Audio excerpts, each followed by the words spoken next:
leg by one of the raptors, but she manages to shake it off and continue running. Finally, they reach safety, battered and bruised but alive. As Spear and Fang run from the swarm of velociraptors, they enter a crop field, hoping to lose their pursuers among the rows of plants. But the raptors are relentless, and they continue to follow the two friends. Emerging from the field, Spear and Fang find themselves surrounded by the raptors, with no way out.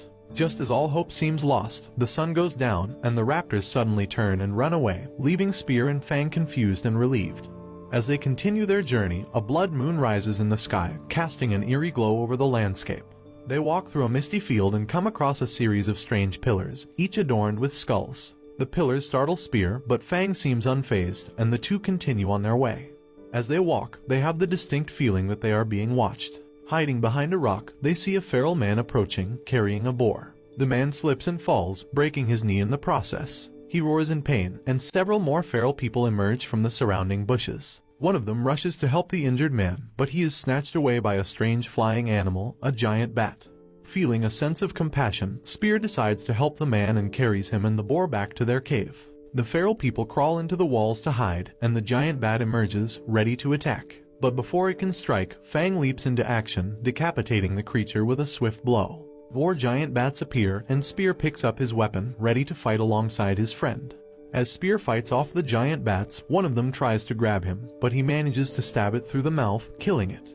He sees several other bats lifting Fang into the air and rushes to stop them. One of the bats manages to carry him away, while Fang fights off the remaining bats and pursues the one that has taken Spear. Despite his struggles, Spear is unable to break free from the bat's grasp and eventually hits his head on a rock, knocking him unconscious. Meanwhile, Fang arrives at the giant bat's cave, which she sees as a vertical hill. She tries to climb it, but the surface is too steep, and she falls to the ground.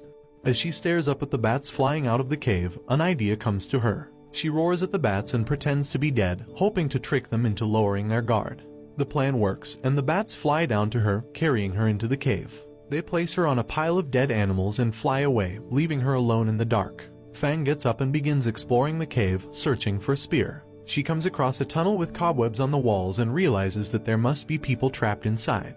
As she approaches, a giant spider emerges and walks towards her. The spider attacks Fang with its webs, trying to pull her closer. She bites its leg, causing it to slam her against the walls. Despite the spider's strength, Fang refuses to give up. She fights back, determined to find Spear and free him from the webs that bind him. As Spear grabbed a rock and swung it at the spider, it managed to hit him and send him flying. But he quickly recovered and, noticing a nearby dead dinosaur, grabbed its horn and used it to stab the spider in the head. The spider collapsed, but before